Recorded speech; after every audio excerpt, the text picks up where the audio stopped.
In India, more than 5,000 people die every day due to respiratory illnesses. About 45 to 60% of patients who are critically ill require ventilatory support. In low-resource healthcare settings, use of prolonged manual ventilation is exhaustive, inconsistent, and unreliable. This leads to mortality and morbidity of patients. Presenting Respirate, a patented ventilator technology developed by Biodesign Innovation Labs, is an affordable, reliable alternative for prolonged manual ventilation, and it can be used in emergency care, critical care, and post-operative care. It has all essential ventilator parameters. The product falls under respiratory assist devices, and compared to other devices, it's affordable and easy to use. It has a solution based on pneumatic ventilation systems.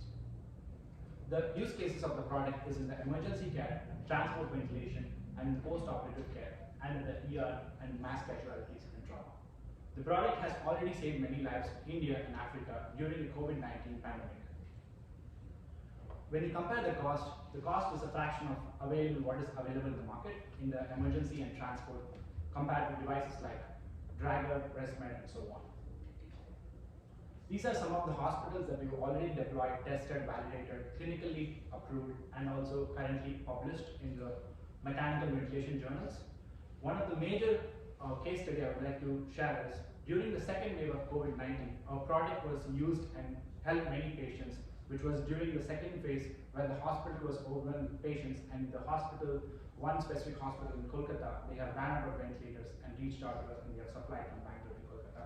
And one of the specific cases where we also was running around and taking thousands of calls every day to help patients, and as a disaster response, it was a real-time experience for us to respond to COVID-19. If you look at our journey, we started in 2017 with a small grant from Mass General Hospital, and we went on to do clinical trials and research and development with ecosystem partners. Unfortunately, I lost my brother in 2018, and this made me to dedicate my life in building life-saving technologies and help us deliver the product which was clinically validated and approved in India and Africa. Currently, we're looking for FDA approvals which can scale up to the global market needs and can save millions of lives.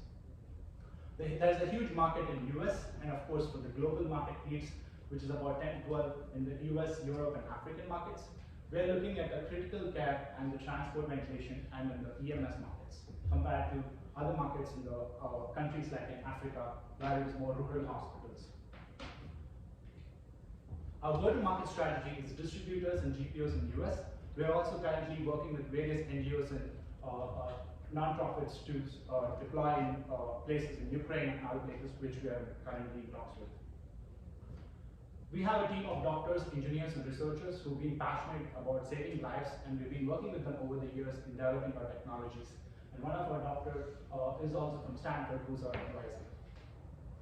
We're currently looking to raise a $5 million, an initial tranche of $2 million, which will help us get FDA 510K in a 6 to 12 months process, and the next $3 million for market access and scaling up. So this is our action plan. Our goal is to get FDA 510K. We've already gone through the emergency use authorization process, and there are a couple of tests we need to do, and we're looking to scale up our production and market access. And of course, we are supported by various ecosystem partners. I would like to thank Halcyon for this opportunity. We've also been supported by Government of India over the years in various other funding agencies. Thank you very much.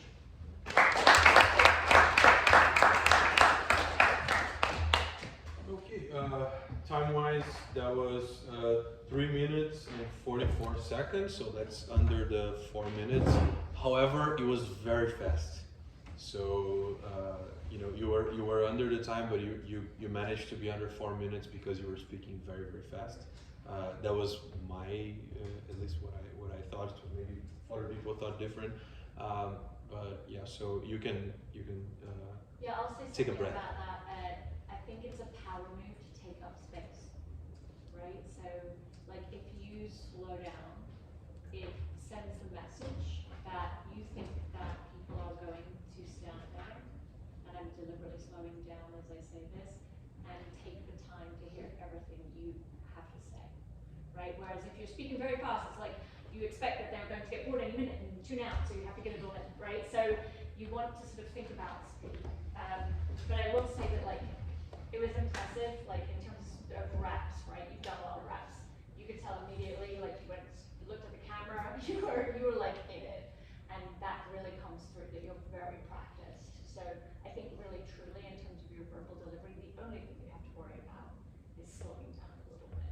And the only thing I have to say about the slides that could improve them just a little bit is taking a look at them for font size and contrast. Similar to when you've got the white font on a very pale background, it's very hard to read, and you don't want people having to work that hard to read it, right? So just take a look at it for contrast and size, particularly on your key milestones. There's a lot. You really just need to be able to read, the key things.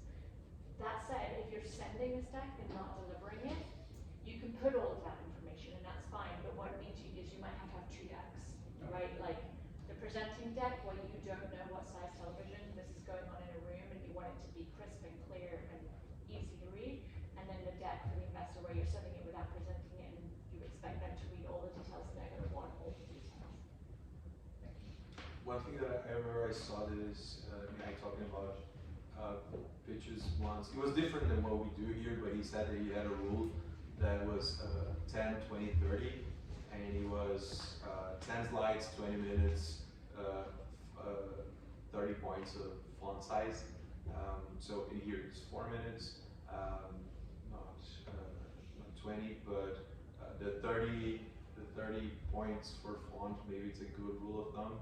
One thing that I like to say is when you're preparing for creating a deck like this, it helps to have the information on post-its, because if the information cannot fit a post-it, it probably will not fit a deck that you present. It's too much information if you cannot put it in a post-it. So that might be. Everyone's going to be writing super small. Yeah, and showing the post-its to prove. So yeah, that's one thing. Another thing I wanted to say about going fast and taking a moment. I remember I took some when I was in college. I took some classes in sound production, and I remember my professor saying that the most powerful thing in cinema is silence. It's not blasting sound of guns and tires and spaceships. It's silence. If you go to the movies and you have 3 seconds of silence, that weighs on everyone that's watching.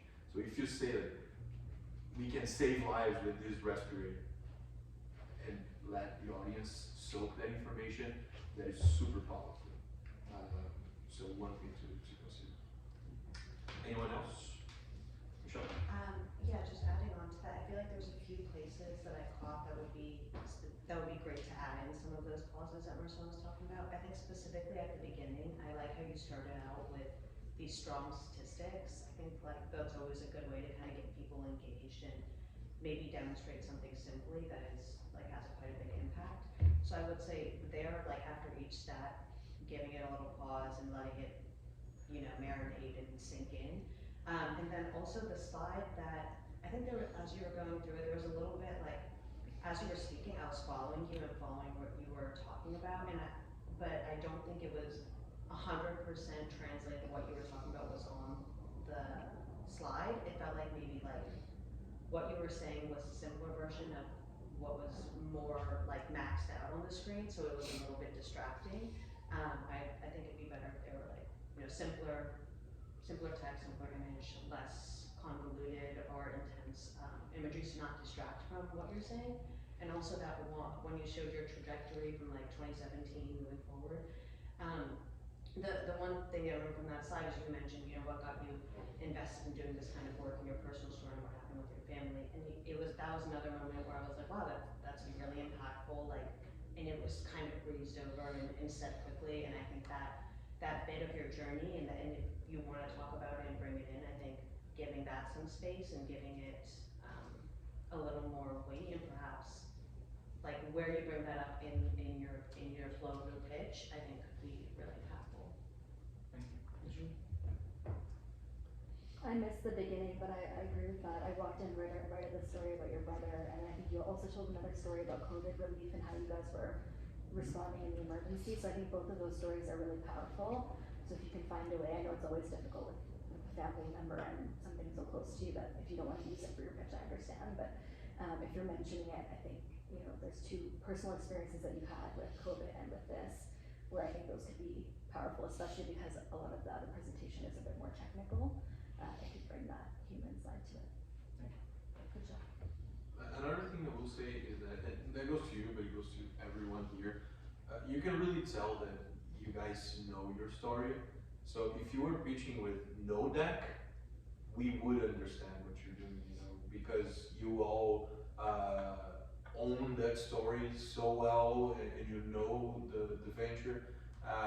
So in that sense of like making it, what I'm trying to say is you don't need to worry about anything that you take from the slides. You know, if you delete anything, if you exclude anything, it's still gonna be good because you know the story, because you're telling it to us so well that, you know, if there was nothing there, or if it was mainly pictures, if it was just pictures and you were telling a story, it would work. You know, so you don't need to worry about maybe I'm gonna cut one information that is key or that I shouldn't. Like, you can cut, honestly, you could cut 100% of it and it would still be able to tell a good story. So you know, don't worry about cutting things. Thank you. Yeah, one thought that I had is, so I personally, before COVID started and we started hearing about ventilator shortages at hospitals all over the world, I don't think I'd ever thought about ventilators before, and certainly not like, you know, supply and demand for them. But Respirade and its future in the market is much bigger than just responding to ventilator shortages and COVID. So I think telling the story about servicing that hospital in Calcutta that was in need during the second spike of COVID is important. I think you'd be remiss not to mention what we've been through with the pandemic the last several years. But I think, and I want to think through this a little more, but I just wanted to mention it now. I think there's a way to make it more accessible for the audience to, I'm paraphrasing here, but saying something like, over the last few years, we've all learned how critical situations can be when hospitals don't have enough ventilators, but we started making these prior to COVID. The market is bigger than just spikes in need for ventilators during COVID, to try and like introduce something that we're all aware of, which is how important ventilators are when there's a respiratory pandemic, but also why the market is so much bigger, and this work and this product predates the pandemic, and that market is still going to be there even when you're not servicing these critical shortages, just when there's a, you know, a specific health crisis. So I think making it, tying the like acute need during the pandemic to the ongoing need and shortages in all over India and places like Ukraine or the countries you want to scale to, also your work in the US, like help me understand the connection between the need for shortages, to service shortages with ventilators during the pandemic, and the continually growing market for what you're building.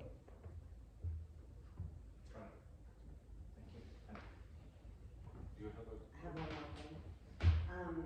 And I think this could probably be applicable to other people as well. I think something in kind of communicating the intricacy of the different products that you guys have to maybe like the people that aren't experienced in the field or know the jargon or have the background, is to think maybe in metaphors. That's something that's been really helpful to me in terms of communication. And if you're trying to describe your product or the effect that it has, or maybe how it compares to other products or how it sets it apart, you know, a lot of people aren't going to understand the technical, the nitty gritty, but if you can put it in terms of metaphors, I think that would be a good way to reach an audience. And also visually, if there was like, I just think visuals stick in people's minds, and especially I think like if you're trying to explain something complicated and are able to visually demonstrate it in some somewhat simple form, that's another thing that will help stick in people's mind. So I would just give that piece of advice in a way to anyone that's trying to communicate something a little more complicated. Anyone else? I mean, I like your pitch. I think you show a lot of domain expertise, especially because it's a technical area, and much like has been said, I think you can condense the message and bring in the human element, especially because you've already, let me say, killed the technical aspect. You have like great traction, and you have like a well-defined roadmap going forward. So the human element sort of brings the why and and sort of unlocks what you want to do next, right? And yeah, I think that will help you. Okay. Cool. Perfect. Thank you very much.